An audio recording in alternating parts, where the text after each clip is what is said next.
I'm gonna ask you guys to help me to welcome Hannah on the stage to inspire us this morning, okay? Welcome, Hannah.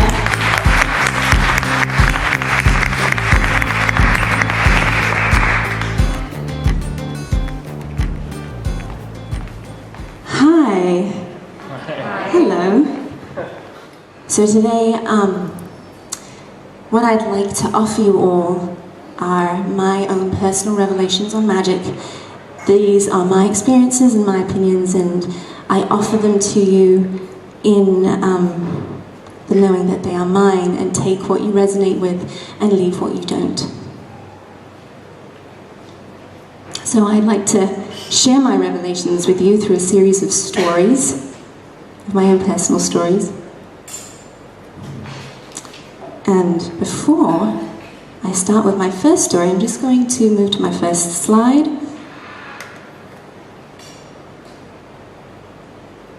Oh, magic.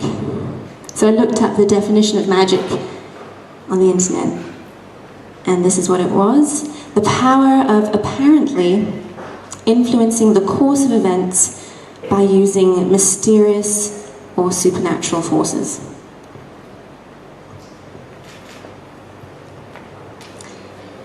So the first story I'd like to begin with is something that actually happened quite recently. I'm like to say, an avid spiritual quest kind of a person. I like to try new things, question everything, and explore the idea of spirituality, of what is beyond what we see, and how that relates to me and my life. So I'll take you to a moment when I was in my bathtub, maybe about 2 months ago, and can I get a bit more water? So in my bathtub a couple of months ago, and this was at a point where I had felt a little disconnected from what I was doing. Even though I was living my life and doing the things that I loved, I realized that there was something that wasn't quite right. I was going, which is against what I said I would do, because I made a promise and a commitment to myself that I would respect my body and my time and the way I used my time and my energy. And of course, you know, when you make those commitments, you get tested. So I found myself in the bathtub, exhausted, a beautiful salt bathtub in my home. And I was reading this book, and then in the stillness I heard this message, and the message was, you need to spend 3 days in a dark room.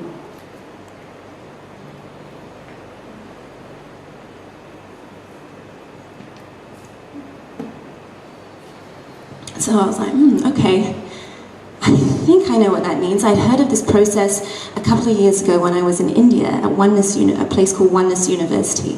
And there's a kind of a process that people go through in order to experience a form of enlightenment, a form of connection. So I thought, okay, this is interesting. My partner at the time was out of the house, and he was at a workshop. And he comes home and he says to me, and we have never had this conversation, ever. He says to me, you know, I just got this message that I need to spend 3 days in a dark room. And I was like, what? I said, I was about to tell you that. I was like, wait a minute, I just need to take a moment just to sit with this. I was like, what, when did you know, what happened? What do you think? And we both shared this story with each other. I'm like, okay, I guess we're going to be doing 3 days in a dark room. So let me just explain to you what that means. It means that you go into literally a pitch black room for 3 whole days, and no light, no stimulation, no nothing. You have food and water. You try and have something very simple. Drink a lot of water, and you're basically alone. 3 days with yourself, with your thoughts, and you have a bed. And however, you know, the extent to which you want to go with the process is up to you. So a couple of weeks later, I'm in this dark room. and my boyfriend is supporting me through it. So he is sending, he's supporting me through food, through water, and we create the dark room in our home. So if anyone, if you want something done, there's always a way to do it. You be resourceful. We didn't have to go to India. We didn't have to go to, a spiritual university. We did it right in our home. So we covered all the windows with black card, and we happened to have a bathroom connected to what we call our altar room. So I go into this dark room for 3 days. I'm pretty nervous because I'm thinking, one, I've always had a fear of the dark, so I must be crazy to go in a dark room on my own for 3 days. Two, I'm thinking, what the hell am I going to do for 3 whole days on my own with nothing to watch, no stimulation? I was like, okay, never mind, don't think about it too much. And three, I was afraid of, okay, what am I going to see? What am I going to have to look at about myself, or what I might even see? Now, let me just give you a little tiny bit of background about this darkroom process. It is a process that is an ancient process that's been around for a long time, thousands of years. The Egyptians used to do it in the bottom of the pyramids, where their spiritual initiates would go into this darkroom process for sometimes up to 2 weeks. The Taoist traditions would do it in caves. In Rome, they do it in the catacombs. And they do it because what happens is when you're in a dark, pitch black space for extended periods of time, your pineal gland begins to produce DMT. Does anyone know what DMT is? Yes. And so DMT is this chemical in your brain that helps you, or not helps you, that stimulates your dream time. So the more DMT you have, the more you dream. So when you're in a pitch black room for extended periods of time, that chemical begins to build up in your brain. And so the idea is that through this chemical building up and the transcendental experience of feeling and experiencing something beyond you could awaken a sense of compassion and oneness with everything. So I go into this dark room, and I'm exhausted from, all this doing that I've been running and doing and trying to achieve and this, that, and the other. So I spend most of the first day sleeping. But once I get over my own jet lag and my own need to rest, then I'm just still and alone and with myself. And nothing happens. I'm expecting something to happen. I'm like, okay, it's the second day, I'm pretty sure the food has come in, I know it's around dinner time now on the second day. Isn't something supposed to happen right now? And all these thoughts, cascade through my mind. I'm thinking, why did you tell me, I'm speaking to God, why did you tell me to come in here, sit in this dark room for 2 or 3 days? What if nothing happens? What if I'm sat in this pitch black room for 3 days and I come out and all I've done is been in a pitch black room for 3 days? And then, there's this sense of competition because me and my partner, we're both on this journey together, and we can, kind of get competitive with each other. And my friend knows this, and so he always has these massive, very, spectacular, transcendental experiences. So I thought, you know what? He's going to go in after me. He's going to see all this shit, and I'm going to come out and see nothing. What is the point of all this? And I was thinking, no, this can't be it. There must be a way, I can't lose it. All these thoughts, you can imagine, hours and hours. And so eventually, after, arguing with God for a while, and it gets tiring after a while when you're with yourself and arguing. It's like my mind is emptied, emptied from all the garbage, all the stuff. And then I begin to listen, finally. I begin to hear and I begin to listen. And as I begin to listen and tune into my body and become still, I'm suddenly a lot more aware of everything, of everything in the room, of the smell of the space. Suddenly everything becomes a lot more heightened.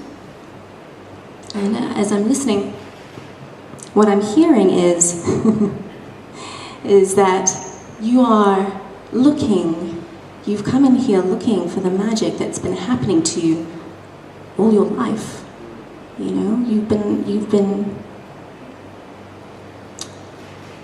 almost blind to all the things that have led you to this place.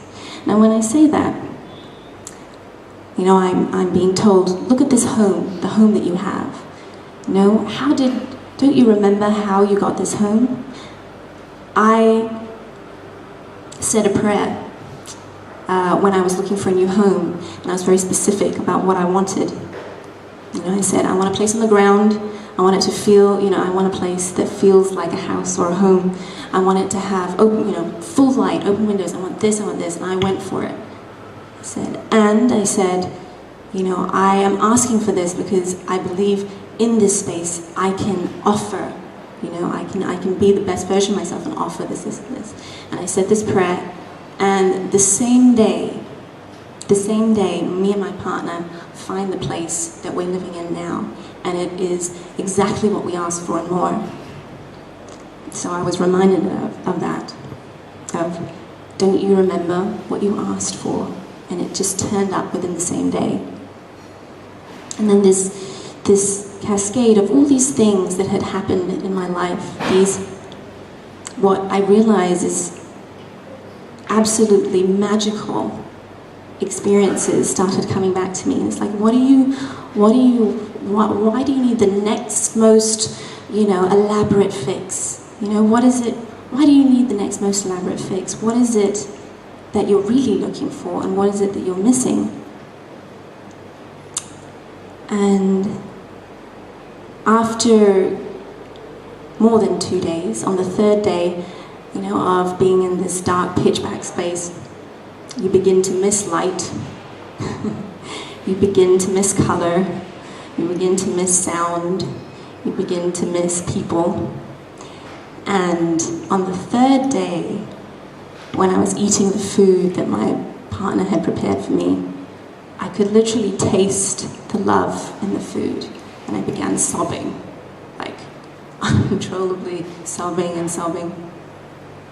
And then I realized how ungrateful I had been for actually the very simple things in life. Even though my life has been, you know, a stream of magical experiences, I had missed the point of the simple things.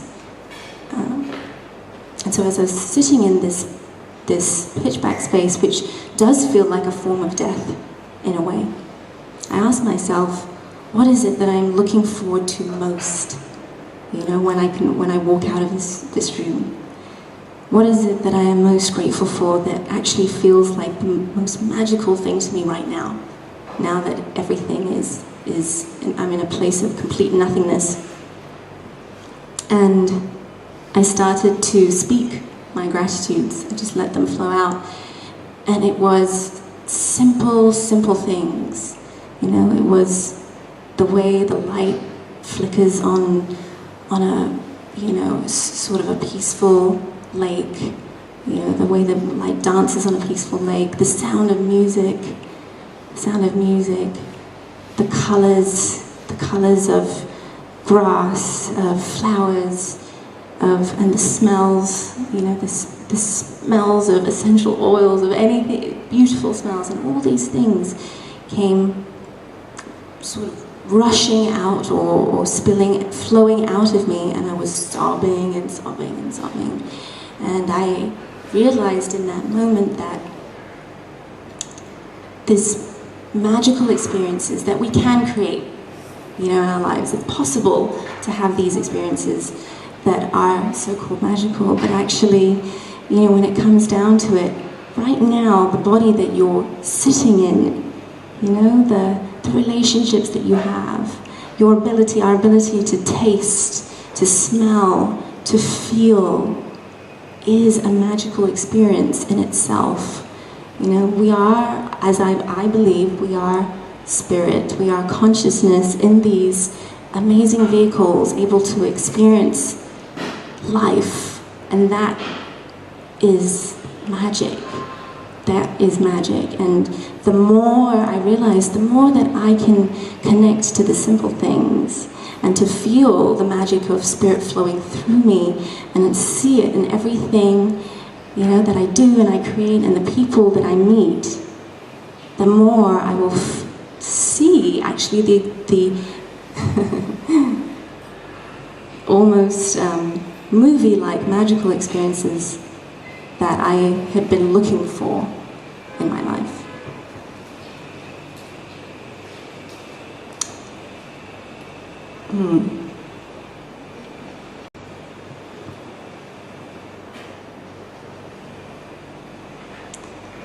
So when I came out of that experience, I walked out of the room of this room in my home, and our home is being slowly redecorated.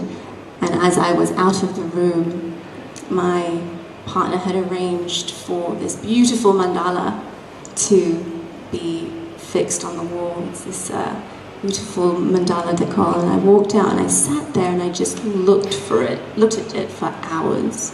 I was like, gosh, when was the last time I just looked and stopped and smelt and felt?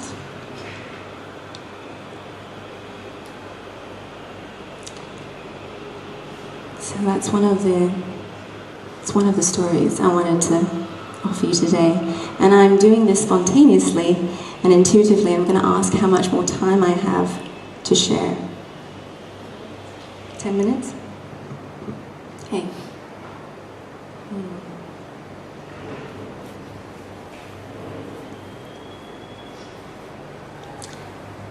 I close my eyes so that I can tune into what feels right in terms of the next thing to say and the next thing to offer you.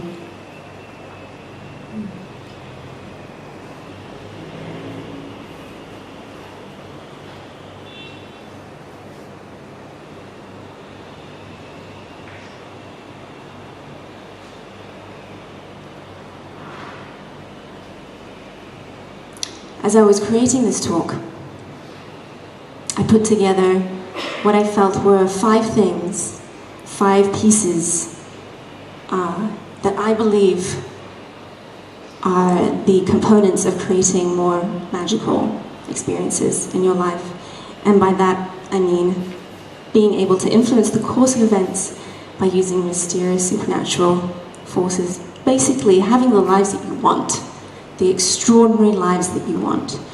So what I came up with was appreciation, which is the story that I just shared with you, is that you look at the people who are grateful, people who appreciate life, and all those people that I look at in my life who are the most grateful for what they have are also usually the most generous and also have usually the most abundance flowing into their life.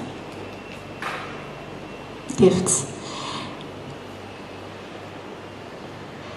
My belief is that our gifts create magic in the world. It's very simple. I was in Boulder, Colorado 3 or 4 years ago, and I went for a equine gestalt therapy session. I don't know if any of you have heard of equine gestalt therapy. It's where you work with a horse as your coach, and the horse is working in tandem with a person to coach you. And it's done in a round pen, and you stand in the middle of the pen, and the horse basically enters the pen with you, and you speak what's going on in your life. So whatever is disturbing you, whatever is going on in your life that you're having issues with, you speak through that. And when you speak your truth, the horse will come to you. When you're not speaking your truth, and when you're not in alignment with your truth, the horse will walk away. So, I found myself in this round pen with an amazing, beautiful black horse. And I had been somewhat afraid of horses up until that point. And this amazing, beautiful animal comes running into the pen, and stands right in front of me, looks me in the face. And looks at me, is like, I'm coaching you today. I'm like, holy, okay. I'm standing there just experiencing the majesticness of this beast, and that she could have run me down in a second. So at that time I was going through stuff with my partner back then, who's a different person to who I am with now, and I was talking through all that stuff, you know, why it's not working, why I think it's not working, what I want to change, blah, blah, blah, blah. The horse walks right away, turns her back on me. Literally, all I see is her butt for about half an hour. And the coach says to me, do you think, you know, I think maybe we want to change the subject or do something different. I think she's not responding to you right now. Maybe let's try something different. So I said, okay, what feels like truth to me? You know, what feels true to me in this moment more than anything else? So I stood there and I started singing and I started dancing. And as I started singing and dancing, the horse began to just like move her head, the ears began to prick up a little bit. And while this was happening, I'm in a round pen, but I'm also next to a field with other horses who do the same thing. So they were just, you know, at the time they were just grazing and completely oblivious and not interested in what was happening with me. So as I started singing and dancing, this horse starts becoming a little bit more interested and a little bit more interested. And I was like, okay, I'm really going to go for it now. She's responding. So I really go for it. I'm like dancing and singing my heart out. I feel like a fool, you know. It's muddy on the floor. I'm wearing these boots and this coat. It's very unglamorous. And before I knew it, all the horses that had been, you know, grazing at the side came to the fence to watch. And she came, this black, beautiful horse, came right up to me and just stood there and just looked at me. And I was just in awe of this amazing beast, and I bowed to, you know, her presence and her love in that moment. And I didn't get it back then. I knew that my gifts were important. But only recently did I get that even though she didn't speak to me in words, what she was saying was, all that stuff. Yes, I understand you're in pain, but that doesn't matter. It is your gifts that will save you. It is your gifts that are important, and your gifts will create magic in this world, just like that experience, just like the way I have come to you right now, without even you saying anything. And so, my invitation to you is that your gifts will create magic in this world. Giving your gifts will change things for you. And we all have them.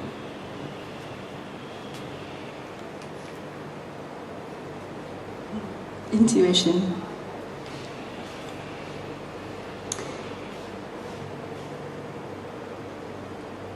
So a story on intuition.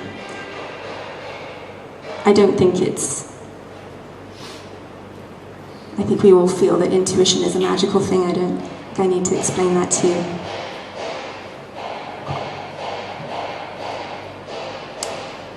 I feel what I want to share about intuition is about the spontaneity of it and the willingness to be present to your intuition and to be able to let go of what that looks like, of controlling what it should be. And my experience of that has come through my music and through my singing. I worked with some amazing singers. One who stood out to me, she, without words, again, taught me what it means to sing with your soul and to sing without planning what it should sound like, what it should feel like. So I learned from her in the moments where we would sing together on stage. We would plan only so much, and then the rest, the bits where we would ad-lib, improvise, would be left up to intuition and magic. And her certainty of her intuition and her ability to connect with me and with my voice and with my soul in that moment was something I'd never experienced before. Because in the moments when we would connect and we would sing together, I wouldn't know what I would be singing because her voice would move like water around certain notes. But I knew if I could connect with her and I could be present and let go of what that should or shouldn't look like, that my voice would match hers and it would flow with hers, and it would create something that I hadn't heard before, or that I couldn't possibly have known to do in that moment. And I felt since then, as I have been creating and doing different things in my work and my life, it's that what keeps me most alive is those moments of spontaneity, of not knowing, of surrendering to the moment of creativity, surrendering to the moment of intuition, to follow my heart, my gut, my instincts, not knowing what it will turn out like. But when that place, that sweet spot happens, it's something better than I could have ever imagined. And more wonderful and more magical than I could have planned. How much more time do I have? Do I have a few more minutes? Yeah.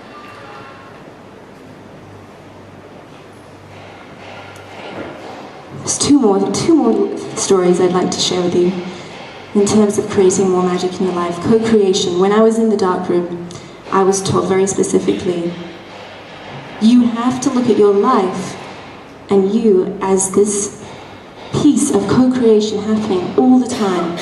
Nothing is separate from you. So if something is not working, then you have to take responsibility for your part in it.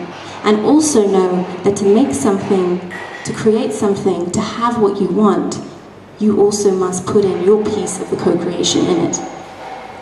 So you can ask, which I have done before in a place where I didn't understand this. I have asked for things, I've asked for certain things to happen in my life and they didn't happen. And it's because it required me to put my piece and my part in it, authentically. I feel the best example of that is when I wrote, after leaving a relationship that was very painful for me, I decided that, you know what, I believe I can have anything that I want in terms of the relationship in my life. And I'm going to prove it to myself, because I know with certainty that if I see it in the world, then it is possible for me. So I wrote a list of everything that I wanted. I know a lot of women will relate to me. I wrote a list, but this time I wrote this list very, very consciously and very specifically.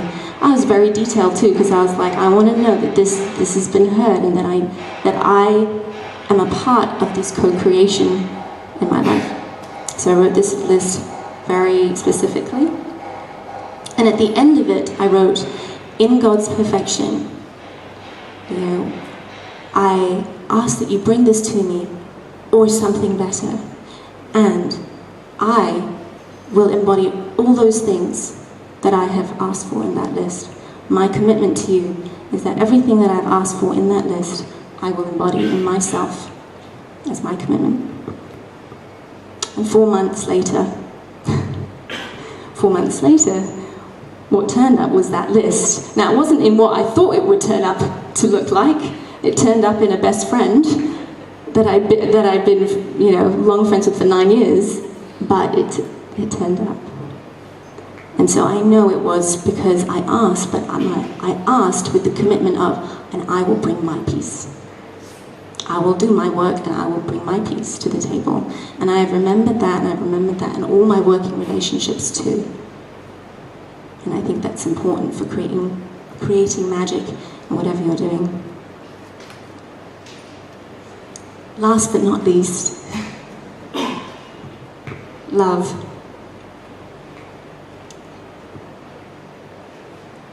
Now, all those pieces that I spoke about, I became very aware of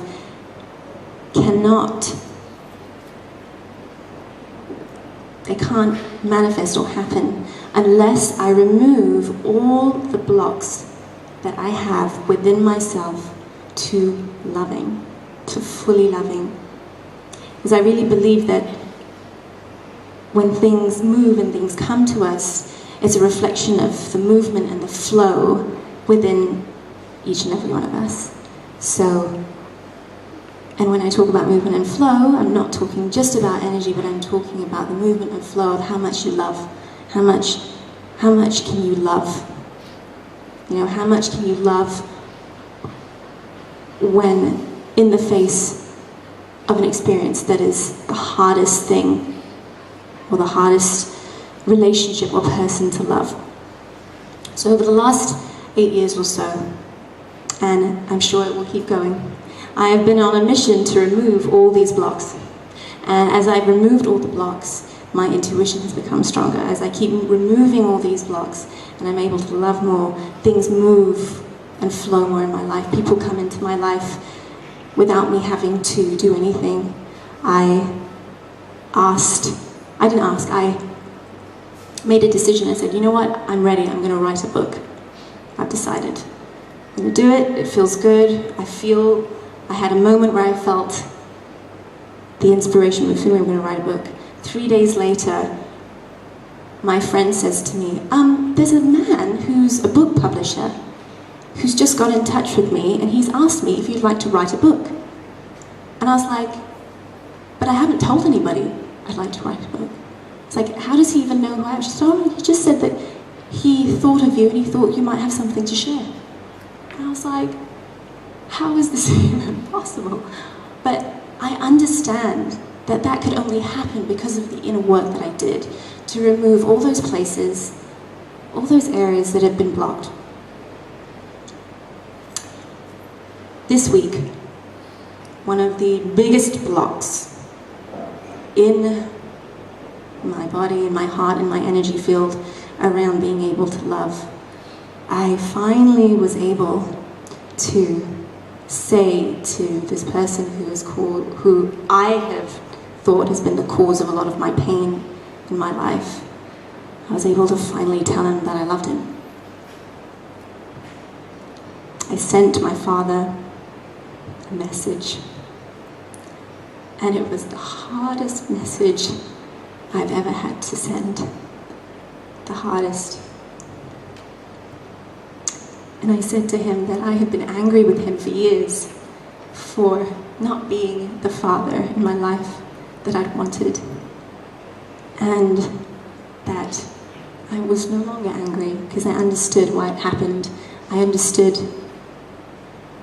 that he had his own journey and his own story and how he couldn't be there for me, and that in the last 10 years he'd been trying to reach out to me in his own way. Again, maybe not in the way that I wanted, but I noticed it was in his own way. And I said to him, I'm sorry if I've ever made you feel that I didn't love you, but I just want you to know that I am happy that you're my father, and I love you with all my heart.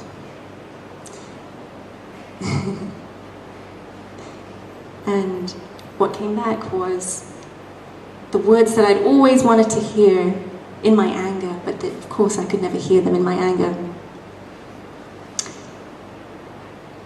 But when I let go of them, my father wrote back and he said that he had always loved me, that there was nothing that I could do that would stop him from loving me, and that if he could have turned back time and done things differently, he would have been there for me in the way that I wanted. And I can't tell you how much that has freed up space for me emotionally. And even since then, I have seen a ripple effect of other people doing the same thing, saying words of love and speaking words of truth to people that they had been angry with for years.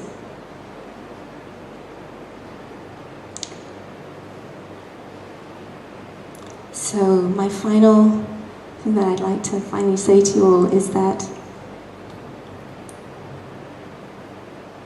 when I think of the word magic, I cannot think of it separately from spirit, from source, from this powerful energy that has created everything.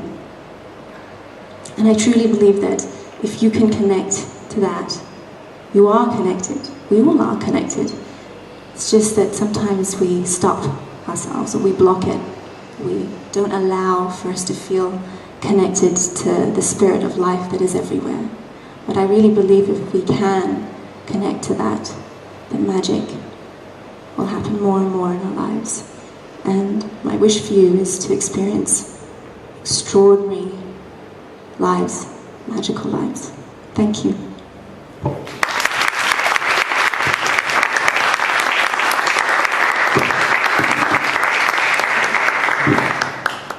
Now you guys know when I said that when Hannah comes to the stage, what she does is something really brave and really authentic. Now you guys know what I meant, right? Let's give another round of applause to Hannah. Thank you very much for sharing with us. And we always leave space for question in case you guys have something that you want to ask right now, or in case you want to come up to Hannah later on and ask her. So do we have any questions at the moment, if someone feels like? The question was if she would you? Yeah. Okay, so maybe we, how do you want to do it? Do you want to sing first and then go to the questions? Because I see some over there. Let's do questions first, okay. Okay, so mic to you. Oh, I was thinking second that one. I'm sorry. You were saying, oh, okay, so I thought you were having a question, okay. Any question at the moment? Okay. Hi, my name is Li Chuan. Hi. Yeah, so I just want to ask, like, what got you started in your spiritual journey, or how did you discover it?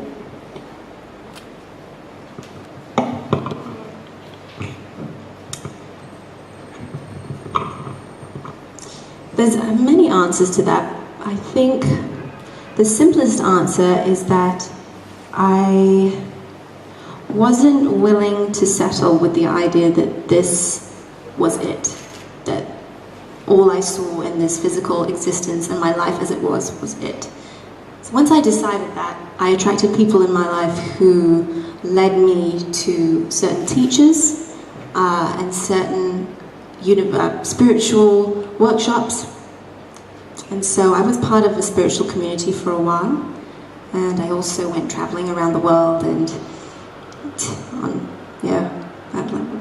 what would I say? I went to Egypt and to India and many different places looking for the answers I sought. But the first was this feeling of wanting to know or question existence. Thank you. Anyone else? Okay, let's usually go. I think I've answered a lot of questions within my... Yes. Okay.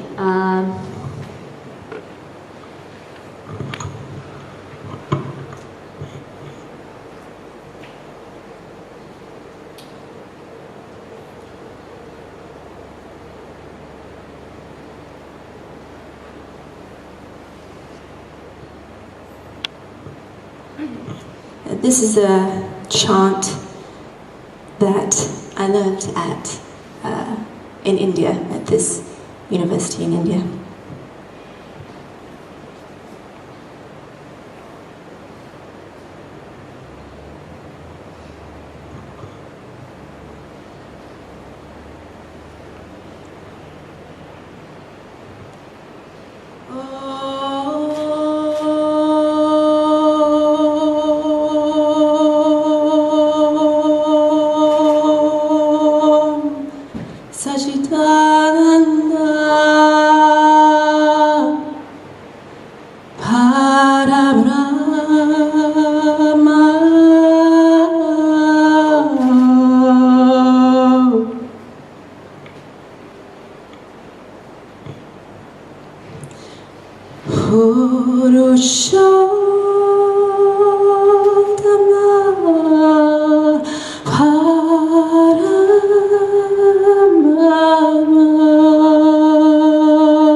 Sri Bhagavate Namah.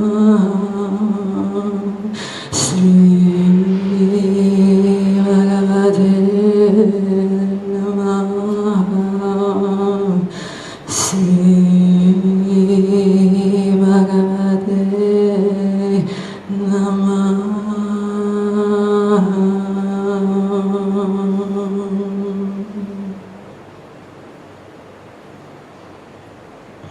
Thank you.